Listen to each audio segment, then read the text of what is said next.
iGlobe News brings global views.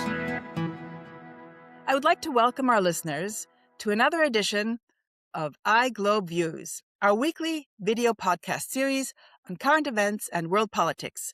My name is Diana Mautner-Markov, and together with the world-renowned China expert Professor Susanne Weigelin-Schwirtzig, we will be discussing, will the war in Iran seal Ukraine's fate? For the record, this session was recorded on March 19th, 2026. Iran and Ukraine have in common that in both countries, the U.S. is and continues to be actively involved in regime change. The U.S. succeeded in Ukraine when the Maidan Revolution ousted President Yanukovych, a pro-Russian yet democratically elected president, in 2014. Iranian Prime Minister Mohammad Mossadegh was removed from power in a coup organized by the CIA and aided by the MI6 on 19th of August, 1953. Mossadegh had clashed with the British government over the nationalization of the Iranian oil industry.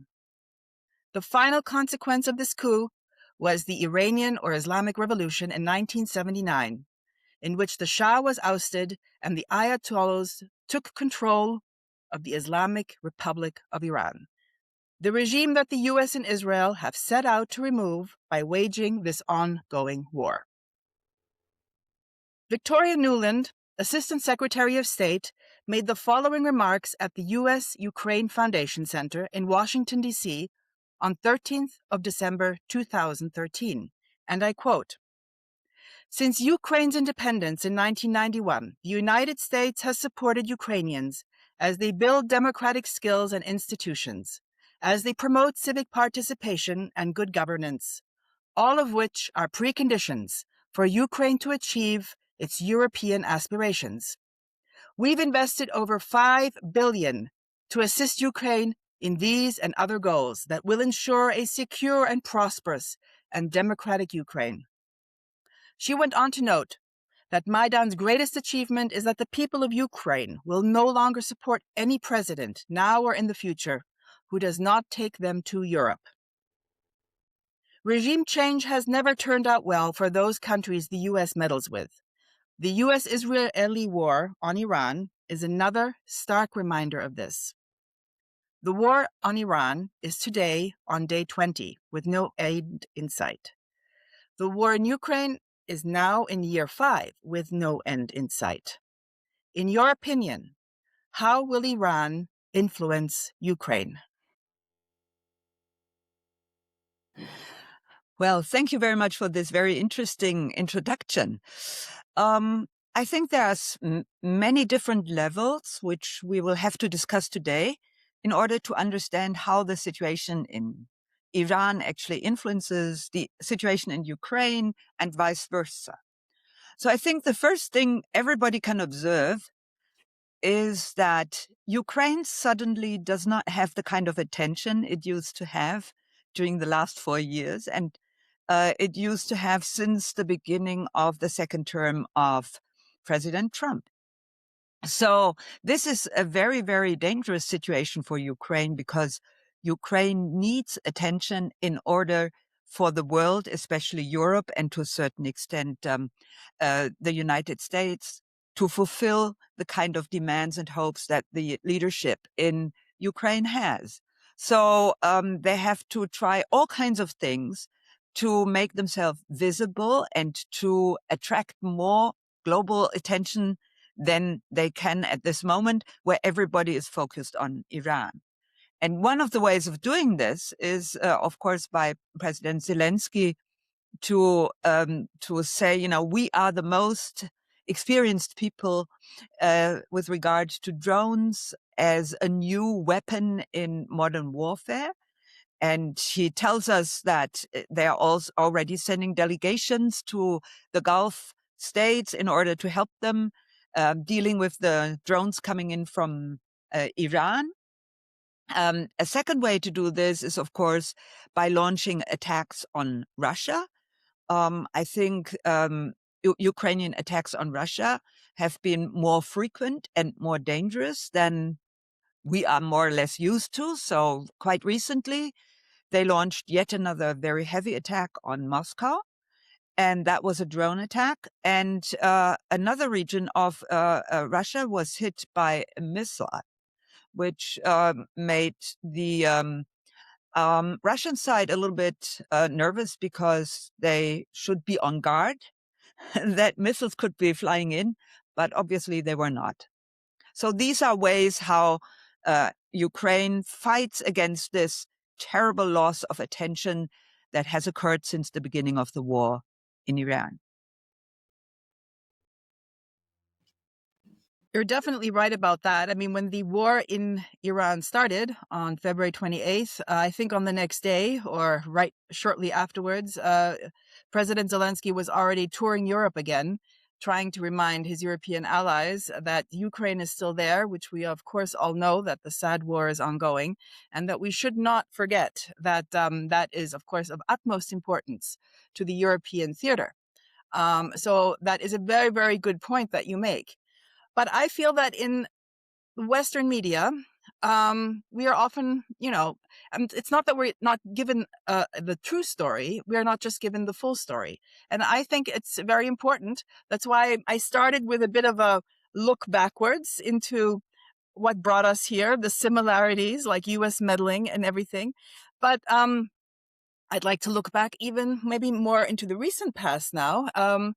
Because I think it's really important for our listeners also to take this into consideration. For instance, well, first let me quote Bruno Kreisky. I'm a great fan of Bruno Kreisky, the great Austrian statesman who said, "Lernen Sie Geschichte," which means learn your history. There was a war in Ukraine before the Russians marched in February 2022. There was an 8-year war which was raging in eastern Ukraine's Donbas region. And it was between the newly installed Western-oriented Ukrainian government and the Russian-backed separatists. And they were fighting for the control of the heavily industrialized regions of Donetsk and Luhansk. Let us also remember that there's a very large Russian-speaking minority. I think it's around 38 to 40% in the Donbas region. So this war was going on from 2014 to 2022. Many thousands died in this war. And of course, we could argue now that this war would also not have happened if President Yanukovych, with U.S. involvement, had been ousted. So we have a parallel going on here as well. So the U.S. financed the so-called Revolution of Dignity or Maidan Revolution. So if you were Iranian and heard President Trump and Bibi Netanyahu call for the Iranian population to rise up and overthrow their government, if you were Iranian, what lessons should you learn from Ukraine, seeing that they've actually been in an ongoing war from 2014 to 2026 and ongoing? And nothing that President Zelensky says can change that fact of history. Mm-hmm. Well, I think, it is very correct to say that the U.S. has been influencing the situation in Ukraine for a long time. They tried to prepare the ground for the Ukraine to become a member of the so-called Western part of Europe and all this kind of thing. But on the other hand, we also have to go really way back into history to know that Ukraine has always been a country that was divided between a more Western and a more Eastern orientation. And it's only because the independent state of Ukraine that was founded after the dissolution of the Soviet Union has such a large territory that covers both the western part and the eastern part of the country. I think that this sort of makes the situation very complicated because it is quite clear that there is a certain proportion of the population in Ukraine that wants to be part of the so-called Western world of Europe. And there is yet another part of the population that wants to be part of the Eastern sort of part of Europe that is represented by Russia. And therefore we have conflicts. And I think this is also true for Iran. So there are people in Iran who do not want to live under the mullah regime anymore. And you can very well understand why this is so, right? But there are, on the other hand, also people that are of the opinion that this Mullah regime is a typically Iran regime, and that nobody from outside should actually have an influence on ongoing political debates inside the country. Okay, so I think we cannot say, the reason why there is conflict in a certain country is due to U.S. interference. It is more the fact that U.S. interference hits those countries that have internal conflicts and that are of strategic reason and of strategic function. And I think it is very clear that both Iran and Ukraine have a very, very important strategic function, not the least because both countries have a very important role to play in the Belt and Road Initiative launched by the Chinese in 2013. I mean, nobody remembers or even knows that Ukraine was the first country in Europe to sign a memorandum of understanding with China on the collaboration under the Belt and Road framework. And Iran is also very important for China because obviously China is importing a lot of oil from Iran, and it knows that this Strait of Hormuz is a very, very tricky place. So it is building a very, very long railway to have oil and all other things that need to be transported between Iran and the People's Republic of China go by rail. So in both cases, the U.S. also picked for its strategic considerations a place that was more and more aligned with China. And as the U.S. tells us very openly, that China is its main competitor. So it's clearly and understandable. It's clear and understandable that, as a matter of fact, they are looking at places where they can hit China so that China cannot fulfill its dreams. And in this respect, very interestingly, Ukraine and Iran are also related to each other. And in both cases, they're using methods which is, on the one hand side, trying to make sort of internal conflict, internal rebellion possible. On the other hand side, they're using war as a method. But we have to say that in the case of Ukraine, of course, the U.S. is the hidden actor, whereas in the case of Iran, U.S. is the not hidden. It is the openly acting actor in this theater, which is something that President Trump never wanted to happen, but which he finally decided he needed to do.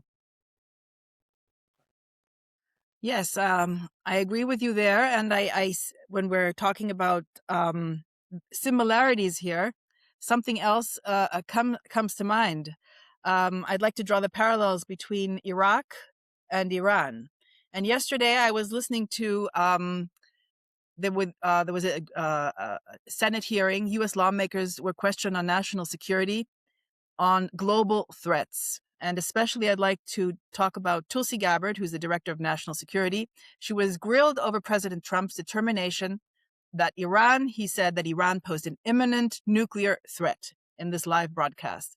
And even though the senator was trying to get information from her about how the intelligence community, if the intelligence community also said this, she would only say that the intelligence community assessment was that Iran's nuclear program was obliterated in 2025 and went through great lengths not to directly answer the question. She obviously did not want to contradict her president in this.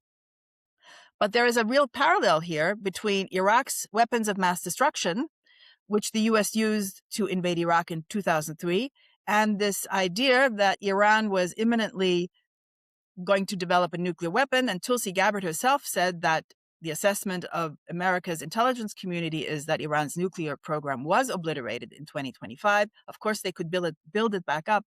But the whole question is this an imminent threat that deserves war?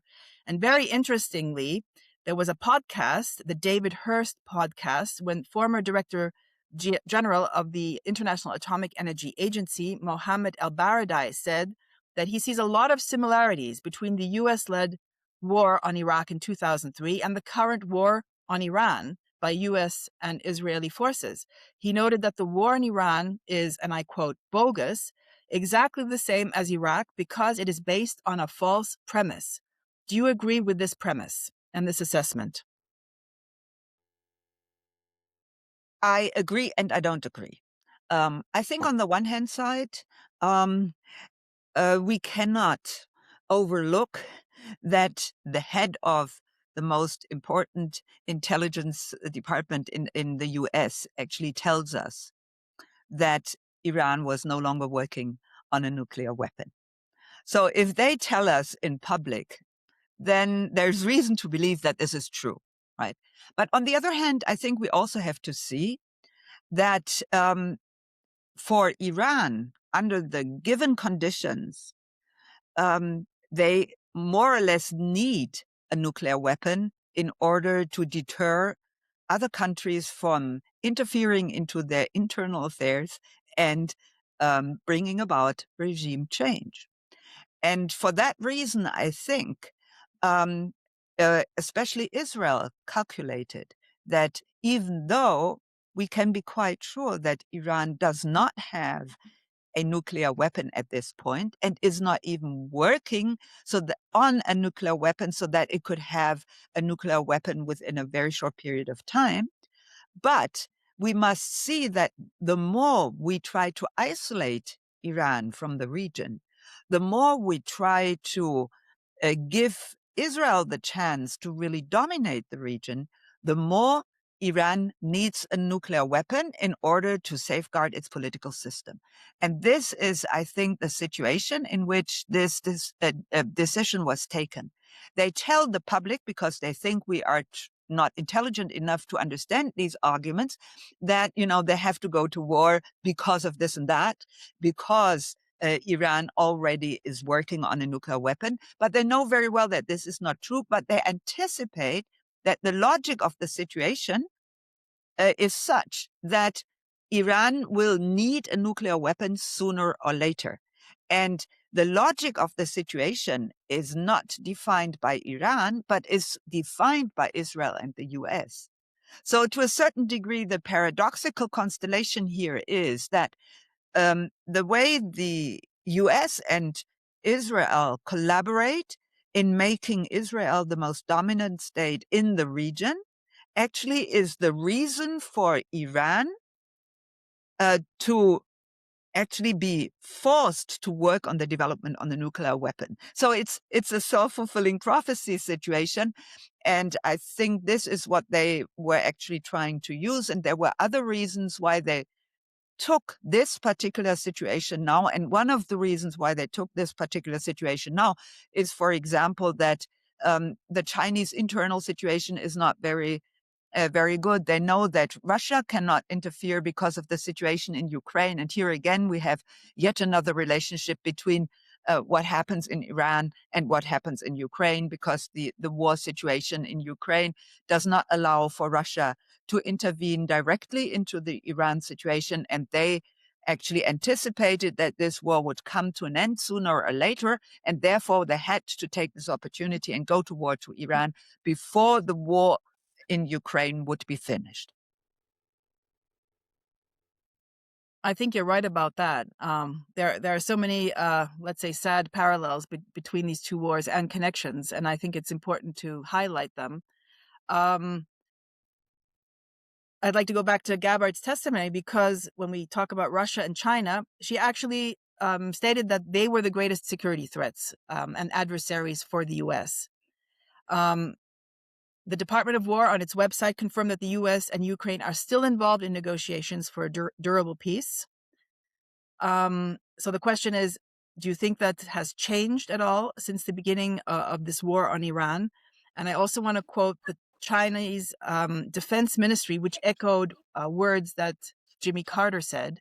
He called the U.S. a war addict with 800 bases, 80 countries, and at peace only for 16 years in its 240-year history. That's something that Jimmy Carter very similarly had already said in the past.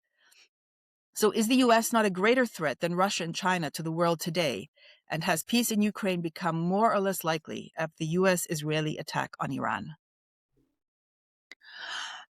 I think we have to see these three big nuclear powers being in a triangular situation. And very interestingly, among the three nuclear powers, the US, China, and Russia, it was Russia that took the decision in 2022 that it needed to launch an attack on Ukraine in order to fulfill its ideas about its security situation and about the future world order. So I think very importantly, what we have to see here is that we have minor and more important wars going on all over the world, and they're all part and parcel of a problem, which is the competition between China, Russia, and the US for the leading position in the world. I'm not saying that they want to be the only leading power in the world, but they want to be the leading power among the three. And they would, I think, consent to the idea that these three biggest nuclear powers can run the world together, but only if one of the three actually takes over leadership among the three. And this is this enormous competition that is going on between Russia and the US and China. And Russia sort of made this competition open by going to war against Ukraine. In this situation, the US was only a hidden actor, so it gave weapons, it gave advice, or it has been giving intelligence to Ukraine, but it does not have boots on the ground or send its navy or send, its air force or something. China is totally out of the picture. They say we talk to everybody, but except for that, we don't do anything because we think that war is not the instrument by which we want to change the world. So now the situation has changed because the US has left its ambiguous or hidden position and openly declares that it wants to be the leading actor in this triangle. It wants to be the country that both China and Russia have to comply with. And the only way that they could show that they have this ability to force these other two countries into compliance is by acting directly, leaving their position as a hidden actor, and showing the world that they can actually impose on China and Russia what is going on. And now, of course, with Iran, they see that it's not so easy. The same way as Mr. Putin has learned that going to war against Ukraine is also not so easy. And in this interesting situation, I think the Chinese actually made very explicit just recently that they think that war should not be a legitimate instrument in changing the world. So we have two actors, as a matter of fact, the US and Russia, that have already decided that they're using war as a means to change the world order according to their plans. And the only country which in this moment says no is China, which is actually the country that many people around the world think is the country that is most interested in going to war against Taiwan. Yeah, actually, we have a paradox going on here because if we bring in now the Europeans and international law, we have the Chinese upholding international law, and we have, for instance, Secretary of State Marco Rubio has made clear that it's not going to let Europe dictate how international law should be seen. It will be the U.S. Secretary Rubio sees the U.S., of course, as primus inter pares, so more equal than the other two other powers. And very interestingly, there was a letter on 10th of March to the UN Security Council where the U.S. presented its international justification for its campaign against Iran, which it calls Operation Epic Fury. I would like to note that the UNSC has not condemned the attack on Iran nor the attack on Lebanon. A very different reaction than when Russia invaded Ukraine. So already we have a really stark difference there. But the UNSC, with Resolution 2816, did condemn Iran's attack against Bahrain, Kuwait, Oman, Qatar, Saudi Arabia, the UAE, and Jordan, with China and Russia abstaining. So we see here what you mentioned. All nations are equal, but some are more equal than others. And is this the final blow to international law? And how does this help Russia justify its invasion of Ukraine in 2022? Well, I think that we now see much more clearly than maybe 10 years ago that the world order of equal nations has one important precondition. And this precondition is that some nations are more equal than others. Right? It's very interesting that during the Cold War, nobody would have said that the United States and the Soviet Union are equal with Germany, Austria, France, Iran, Israel. Nobody would have stated this.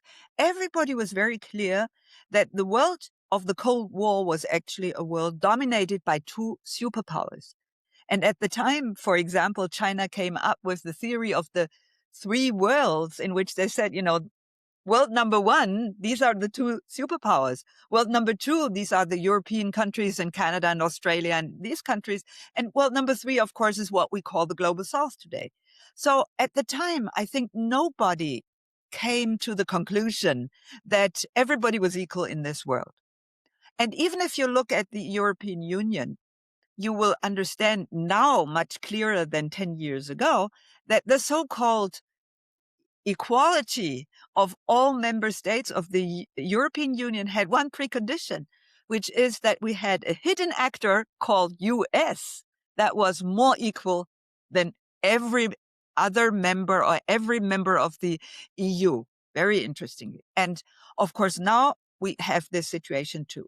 So the question is, why did Russia and China abstain in a situation when a country with which they are in organizations that they lead, with which they have very friendly relations, when this country is being attacked? So how come that they can abstain in this situation? And I think you are very, very right in saying, the fact that they abstain is yet another proof for this whole thing being part of a grand strategy in which every one of those three countries or every one of those three nations wants to take opportunities to enhance its position as a future dominating country in this triangle. And it's very interesting that at this moment, everybody in the West would believe that actually Mr. Trump and his sometimes a little bit strange way of doing politics is such that the US can actually claim to be leading and to forcing these other two countries into compliance. And if they abstain in a situation that you just described in the UN Security Council, they give us the impression that they abstain because they comply with the wishes of the US. And so I think we already discussed last time a little bit, how the US sort of prepared the ground for making these two countries comply. But if we now see they abstain, and by abstaining, they give the impression that they are complying with US wishes and that they accept the leadership of the US among these three powers, I think we also have to take into account, and this is very important for Ukraine, but also very important for Iran, the internal conflicts on what Mr. Putin is doing by talking to the US, by leading a war in Ukraine that takes an enormously long time, by not repudiating, even if he knows that an attack on what he thinks is an attack on himself as a person was launched with the help of Western intelligence, especially UK and US intelligence. Even in this situation, he does not really retaliate. And there are people inside Russia, as far as I'm informed, that are extremely nervous about this situation. And the same is true for China. I mean, also in China, people ask, how can you abstain in a situation like this, where they actually cannot send enough oil to our country through the Gate of Hormuz because of the war? And we get into even more economic troubles than we already have because of this war. Why does China not do more than it does? And here again is, of course, because this bargaining between the three big powers on, how they can make others comply with their wishes is something they cannot communicate openly. And we think, as so many things are being communicated openly, that we know everything. But actually, we don't know even 10% of what is going on. Right. And for many of the things we think they are going on, we need to find indirect proofs because they will never give us the direct proof. So from this point of view, I think it is very interesting to see how the UN is sort of yet another battlefield. And it is also very important to know that China actually defines the UN as the most important non-military battlefield for all the kind of discussions, deliberations, and struggles that China thinks need to be launched in order to come to a peaceful change of the world order. So China goes for a peaceful change, whereas the US and Russia have already shown us that they think they need a war in order to change the world according to their wishes. So maybe the Chinese ministry wasn't so wrong when it said that the U.S. is the most warlike nation in our known memory of our world today. Yes. I have just follow-up let question. me give a little comment on this. I'm sorry. I think that this is the Chinese Ministry of Defense, and the fact that they say this shows that there is a conflict inside China between those who say we cannot survive without having at least a working relationship with the US, and those who say the US is declining to an extent that it now needs to go to war in Iran in order to make us believe that it is still powerful. But by going to war in Iran, it will be less powerful once this war will be over than it is now. And for that reason, we have to change our tactics and we have to decouple to a certain extent from the US. So it's a very interesting sort of constellation. And of course, the army in China is under very heavy pressure at this moment. And this then gives some people inside the army in China the possibility to show that they are not on the American side.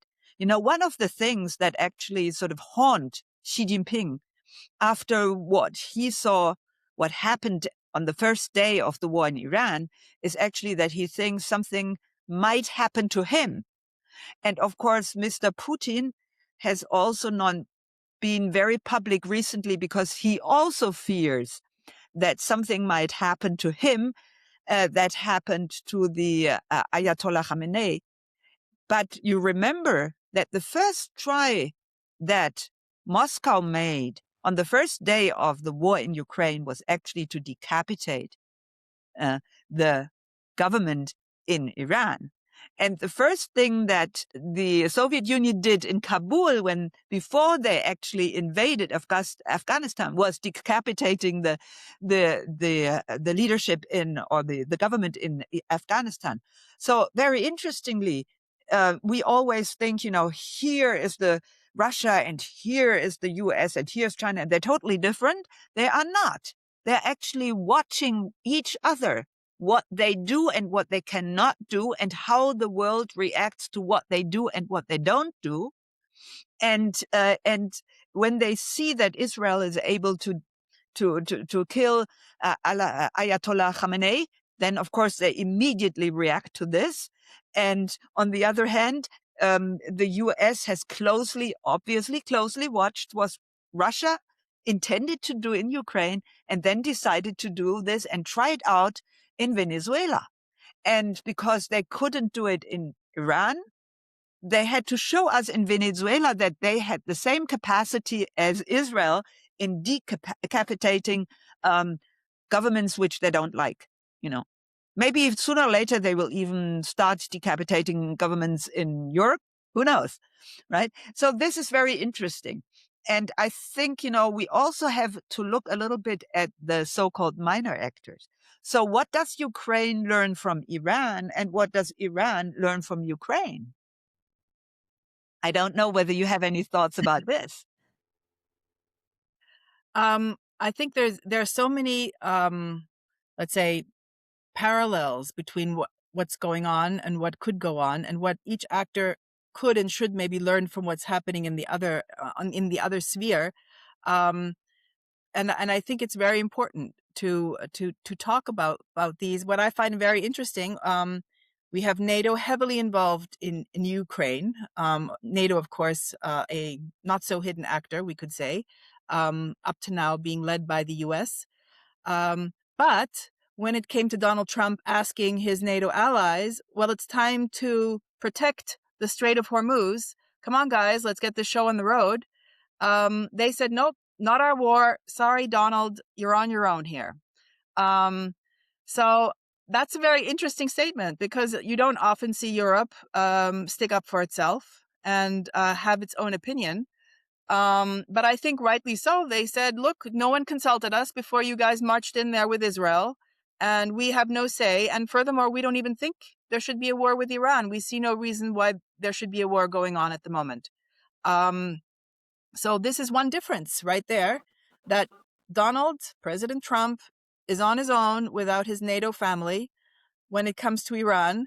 But when it comes to Ukraine, of course, the Europeans, let's try to bring in the Europeans here, they, of course, want to show, especially Russia and Ukraine, that America is 100% on their side. So my question to you, after the Europeans have now said to President Trump, sorry, you're on your own, is President Trump going to turn around and say to the Europeans, sorry, you guys are on your own? Well, he is definitely trying to prepare a situation like this. And I think he was very unpolite and very undiplomatic when he said, he knew from the beginning that they wouldn't get involved, but he wanted to try them out, So now he's like, daddy trying to find out whether his kids are nice kids or not so nice kids, right? And I think he is treating Europe in a way that this now already has a consequence for the kind of posture that the governments can develop internally in their respective countries in Europe. Because if President Trump can say things like this has an immediate impact on how people in Europe view their own leadership. And I think that the leadership now suddenly, or maybe not suddenly, but they suddenly show that they realize that if they try to be nice kids of the US, then the people in their respective countries also don't like this anymore. But I think the reason why they rejected this is not the reason they give us. They give us a reason that looks good. It gives us the impression that they finally come to the conclusion that they have to be more autonomous and things like this. But I think the most important reason is that they simply know that, first of all, Mr. Trump has a policy of luring other countries into this war. He doesn't want to be the only country that maybe has to leave Iran without achieving its aims. So if he lures other countries into this war, then this implies that he can share the responsibility. This is very important. Secondly, I think if European countries decided that they would send forces to the region that are not sort of minimal, symbolical sort of forces, but that can make a difference. Like, for example, Japan actually came up with a suggestion like this. Well, in this situation, I think Europe would be even under more pressure than it is now already. So As a matter of fact, by asking Europe to help solving the problem in the Hormuz Straits, Trump is actually making more support for Ukraine even more unfeasible. So, with other words, you don't have incessant resources. We know very well that we don't have incessant resources. Also, Russia doesn't have incessant resources. For that reason, it cannot support Iran. And if the European countries supported the US and Israel, this would mean that we would have to divert our resources and give part of them to that issue. Although we think that, at least our leadership thinks, that the most important threat we are confronting is Russia, right? So for Europe, the reason why they cannot interfere is not because it is not their war. It is because the leadership in the EU countries predominantly concludes that Russia is the main threat, and that if they actually divert forces to the Iran theater, this means that the threat with Russia is growing. They're not telling us that this is the reason, but this is the reason. There can be no other reason if they are sort of rational thinkers, and I still hope they are. But this cannot, the Europeans and the Americans, these are all facts, have poured billions into Ukraine. The numbers I found were U.S. aid to Ukraine is 188 billion. And on the European side, we're talking about 197 billion. So I'd like to keep the Europeans a bit involved here. And before we start talking about the maybe theater of war and the Strait of Hormuz and the South Pars gas field and how this is affecting Russia and everything, I'd like to bring in a story that has now come up after I think mainstream media was really trying to block the story from being discussed at all, and so was the Austrian government. But I think it's important in this context because Europeans have supported Ukraine greatly throughout this 4+ year period, not only morally, not only with weapons and with money. The Europeans as a group, with a few notable exceptions, which of course we know have been on Ukraine's side. But I think there is no doubt at the moment that as economic conditions get worse, and that's something I'd like to discuss with you because Iran is playing a big part of this. But not only because of that, I think it's because of many things that have been happening. I would say that in Europe, there's a certain Ukraine fatigue, which is slowly setting in, or it's already here and is to stay.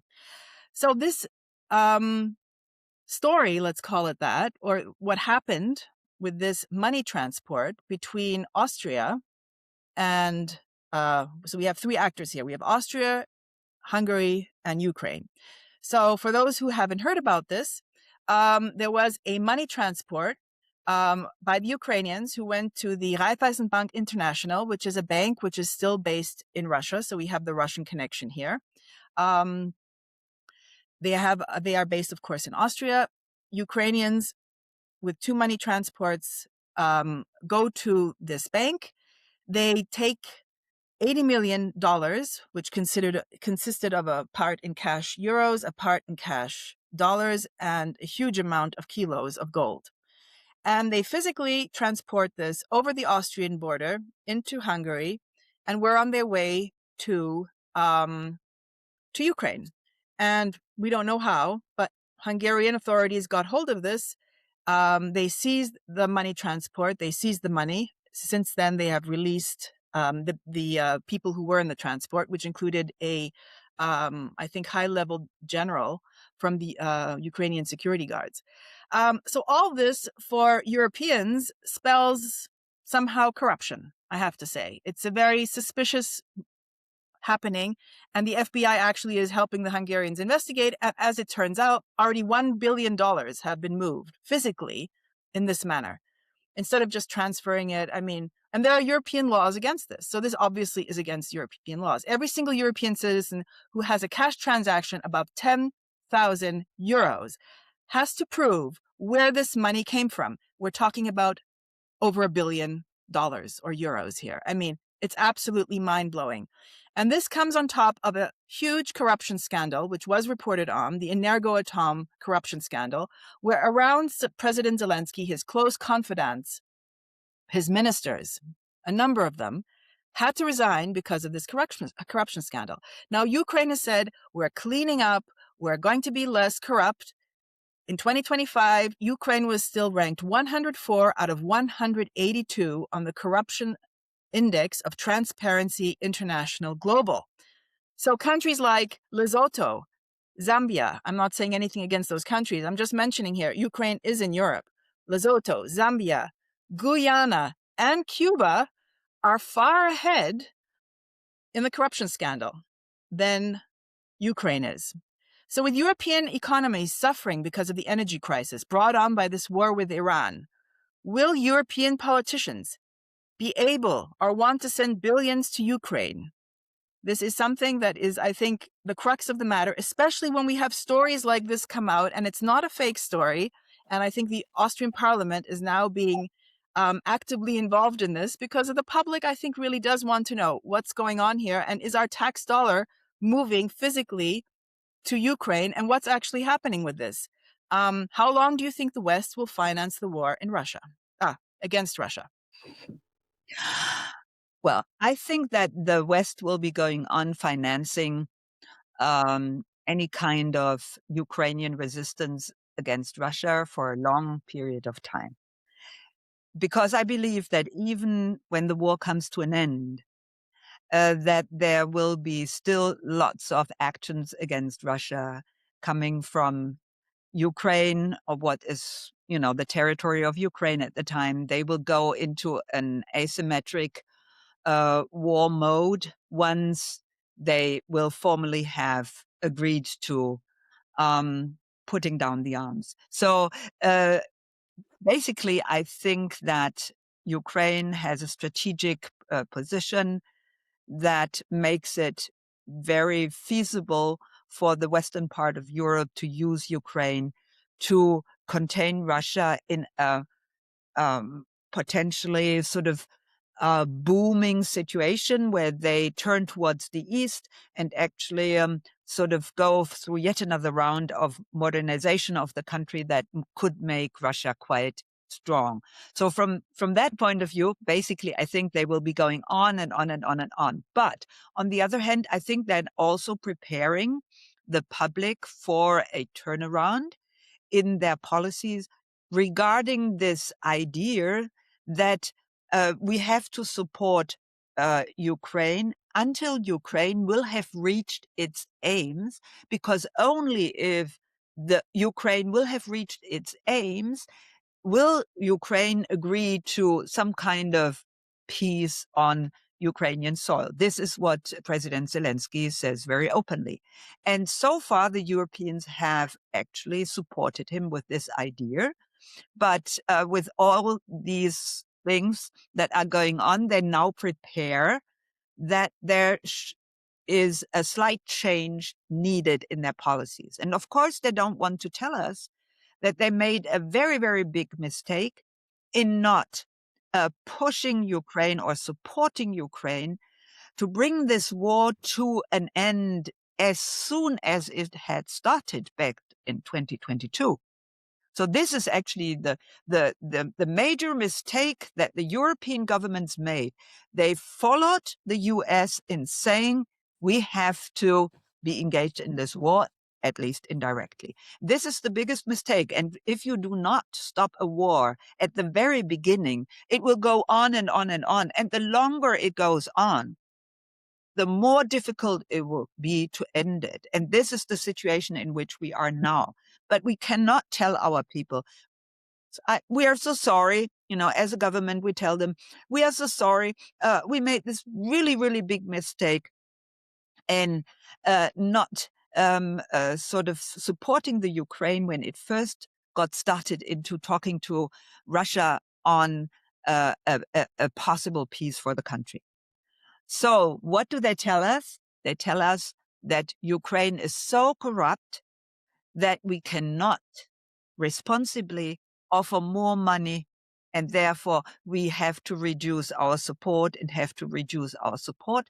And this is not because our initial decision was wrong. It's not because we do not think that this war against Russia from the Ukraine side is a just war. It's only because now they have a government that is so corrupt that we cannot no longer support this government. Is exactly what happened to the Kuomintang government in China between 1945 and 1949. The U.S. declared that the Kuomintang government was so corrupt that the U.S. could no longer support it. It cut its support, and the Chinese communists won the civil war. And it's very interesting that I remember vividly that very much at the beginning, maybe 2 weeks, 3 weeks after the beginning of the war in Ukraine, people in Taiwan with a Kuomintang background, and the Kuomintang was the national government of China before the communists took over, these people said, you know what? What happened to us between 45 and 49 is going to happen to Ukraine. And this is what is being prepared now. So we are getting more and more information about corruption. And by this, we are being prepared to accept the argument that unfortunately Europe has to change its position because the government in Ukraine is no longer reliable, because it's in the middle of hundreds of corruption affairs. And as a matter of fact, the US has already been quite active in launching these stories long before Europe woke up to this argument and is now in the middle of this argument. Very interesting, the parallel you draw here. I mean, the fact that Ukraine was always high on these corruption indices is nothing new, but using it now strategically, as you say, when everyone always knew that it wasn't, the best player when it came to fulfilling all the checks when it comes to being a non-corrupt country. Interesting that you mention 2022. I think of how Boris Johnson was sent there by President Biden, and there was a deal on the table, as far as I know, which the Ukrainians could have taken and could have saved hundreds of thousands of lives on both sides. We don't really know how many people have died, but for sure, it's a huge number of people on both sides, mostly non-civilians, military, but also civilians, which have died. If the Ukrainians had accepted that deal, which was on the table, all of this could have been avoided. And as you say, in hindsight, the Europeans, I'm sure, are kicking themselves, saying, why did we go along with what the U.S. under President Joe Biden told them back then? And all this could have been avoided. So that's actually really sad. I mean, if I was Ukrainian, my heart would bleed, because when you see those cemeteries with all those young people who have died in this war since Boris Johnson went there, I mean, it's a real crime. It is a real crime. But let me tell you one thing, because I think we will have to wrap up this conversation, because we don't want to take too much time from our listeners. But I think, what is really, really dangerous at this moment is that because of the war in Iran, we also have to anticipate that we will meet yet another escalation of the war in Ukraine. And why is this so? So when you look into social media in China and you look into social media in Russia, you will see that they watch the war in Iran very closely. And they say, how come that Iran is not afraid of the US, although the US is directly involved in this war, and it hits and attacks all kinds of US bases, and countries that actually collaborate with the US are also being hit by drone attacks and missile attacks. So why is Russia so cautious in not getting into a direct conflict with the US? so far, the war in Ukraine could be somewhat isolated from the overall situation in Europe because Russia decided that it did not want to get NATO going. And so it did not retaliate when obviously NATO was, or NATO countries were involved in doing something in Russia that they should not have done. So this is very interesting here that they, social media say, our President Putin is so afraid of the US and being sort of in a direct conflict with the US that he does everything the US wants, whereas this country, Iran, that is not as big as our country, is not as powerful as our country, does all these things against the US. And we see that the US is unable to be victorious within very few days as the US had planned. So this shows that there is a very tricky situation here where people who want to escalate among the Russian elites actually get a lot of arguments from the social media, and the social media get their arguments from observing what is going on in Iran. On the other hand, of course, Ukraine also sees, that if Iran can actually sort of use its weapons to attack the US and make the US look really bad, so why don't we, Ukrainians, do more to make the Russians look really, really bad? And if they attack on a higher level of escalation, Russian sides, especially if they hit civilian sites, then I think on the Russian sides, those people in the elite that said, be careful, be careful, be careful, they will lose ground. And those people who want to escalate will be more and more influential in the decision-making process. And I think this is something that also originates from this experience of the war in Iran. And if this war in Iran sort of goes into an escalation spiral, then I'm quite sure that we will have an escalation spiral also in Europe. And this is also a somewhat hidden connection between what is going on in Iran and what is going on in Ukraine. Well, there has been an escalation just yesterday when Israel attacked the gas field of South Pars. And the Qatari foreign ministry said that this was a dangerous and irresponsible step. We know that South Pars gas field is like the largest gas field in the world. Iran then declared a general economic war on the world. We still have the Strait of Hormuz blocked. Nothing has changed there. And to bring in the economic side and Ukraine, Russian war chests are now being filled because as the price of oil and gas skyrockets, and I think yesterday the barrel was over 110, Russia is continuing to profit. Energy prices are rising also as the supplies in the Gulf are dwindling.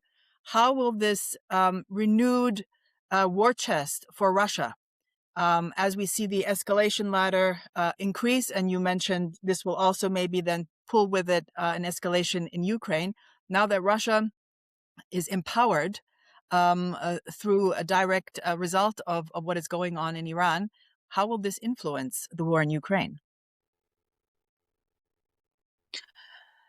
I'm not a Russia specialist, but from what I read in the press and what I hear from talking to specialists, they think that the situation, of course, is favorable for the Russian budget at this moment.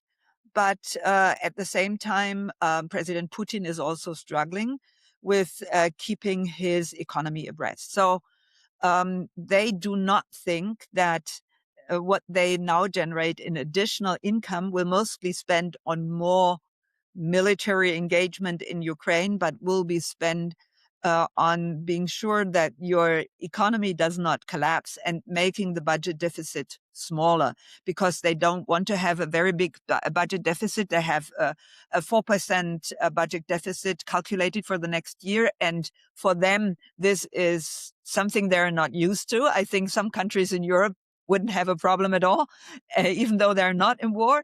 But for Russia, this is a problem. So I think that sort of this increase in the price of oil is something that the Russians had not anticipated when they calculated their budget. So it comes like, like a good surprise. But I think their strategic orientations or strategic thoughts about what they need to do militarily in order to bring this war to a victorious end for them, these ideas were made much earlier. So now it's like a good add-on. So I wouldn't overestimate this kind of impact. I think it's something that maybe people who want the war in Iran to come to an end as soon as possible need as an extra argument in order to say, the longer this war goes on, the more this will be to the benefit of Russia. As a matter of fact, I mean, if we look at the situation between the US and Russia since the beginning of the war in Iran, there are no talks anymore. There is no talk about ending the war in Ukraine. There is no talks about how to collaborate business-wise between Russia and the US. And this, of course, also adds to what I just said, that, Mr. Putin actually sort of had some hope that he could use the US and build his country economically without having to rely so much on China. So he needed the US to counterbalance China. And for that reason, he was willing to talk to President Trump and do all kinds of things that maybe under usual conditions he wouldn't have done. But now it suddenly seems as if there is no perspective whatsoever for a closer business collaboration between the US and Russia. And so the people who were against this kind of policy to begin with now will sort of say, see, we told you from the very beginning, all this is just a big game and a movie theater situation. It doesn't have anything to do with reality. And this will weaken Putin, and this will weaken those people within the leadership of Russia that had supported the idea that a normalization of relations with the US would be beneficial to Russia. So I think this is something that maybe the people in the White House did not calculate when they took the decision. They don't seem to be very, very skillful in sort of having a very multifaceted view on the situation. And I think what we are doing in our conversation here is trying to sort of add a little bit to our standing of the complexity of the situation and a relationship between Iran and Ukraine that, as far as I know, sort of mainstream media usually do not discuss. Absolutely. I know that we've already exceeded the 1 hour mark, but I just wanted to mention one more interesting point I came across, namely that in the Strait of Hormuz, everyone is talking about the oil tankers that are blocked there. Yeah. But in fact, in addition to the oil tankers, there are 1 million tons of fertilizer shipments which are stuck in the Strait of Hormuz. So I just want to make as my final point. Ukraine is a top 10 wheat producer in the world. What does Ukraine need? Of course, Ukraine needs fertilizers. Yeah. This is a direct result is going to be that Ukraine will not get the fertilizer it needs. Before the war, it produced 10% of the world's wheat market. This alone, do you think, might actually pressure forces within Ukraine or maybe even in the US, because we don't want food security worldwide to be jeopardized, to maybe make a turnaround in Ukraine and come to some kind of peace deal with the Russians? Because what the US doesn't want, it doesn't want world food security to go down the drain, especially in countries which rely heavily on Ukrainian wheat. And this could be a direct result of the war in Iran on Ukraine. Excuse me. from my point of view, the whole issue about the Strait of Hormuz is actually, again, a bargaining issue, because China is very strong because of the raw earth issue. So there is nothing that the US can use in order to force China to change its raw earth policy, which includes that China does not export to any companies or any country that use raw earth for military means. So military production in the US has already a problem, and the government has to release its reserves on raw earths because military production can already not go on anymore because of this sort of announcement that the Chinese not only made, but that they're also implementing. So in this situation, the US needs to take over the Strait of Hormuz in order to cut oil flows from the Gulf region to China.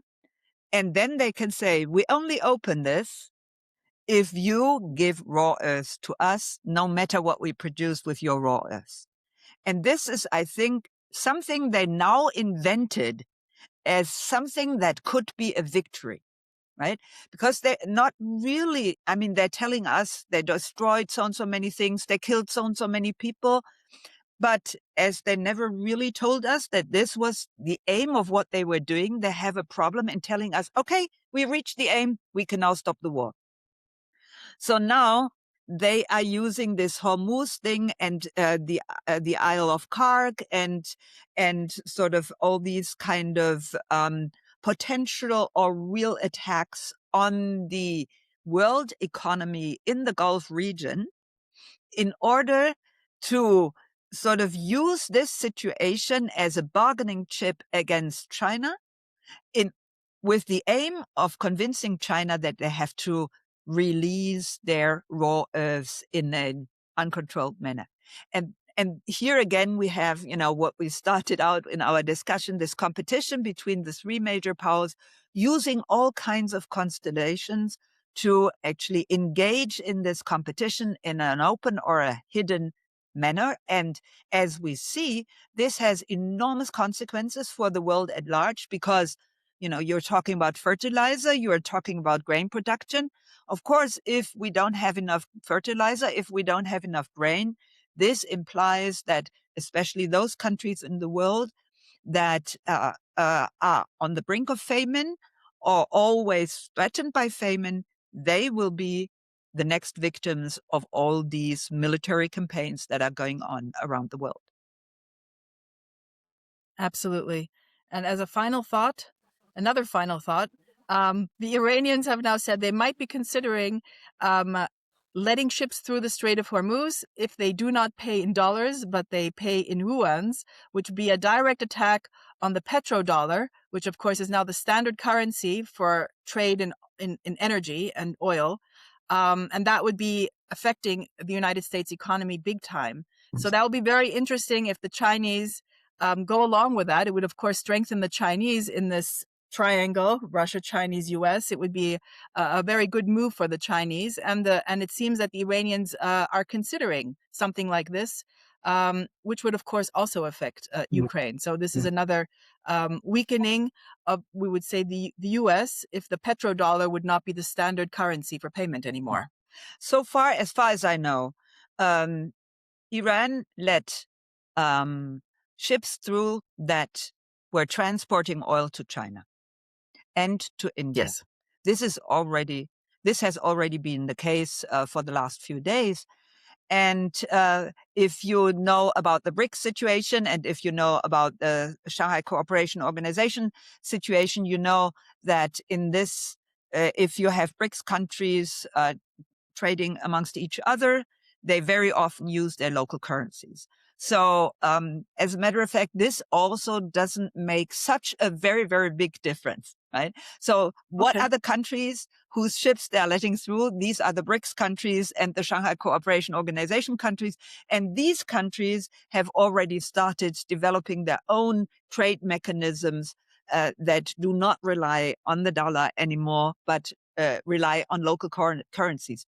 So from that point of view, this is not so new, but of course it makes more public than before that we have an issue of de-dollarization. And if you think that maybe sooner or later the countries in the Gulf region will come to the conclusion that having a U.S. base on their territory is actually more dangerous than being good for them and helping them with their security.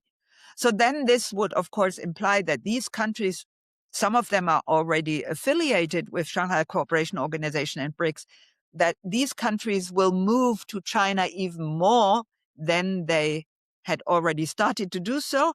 And this would imply that they would not use for their oil trade the dollar anymore. And this would be, of course, a very, very important hit to the dominance of the dollar around the world.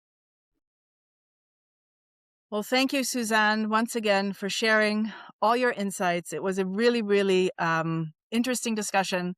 I think we highlighted many open and hidden connections between the two war theaters, the sad state that the world is in now.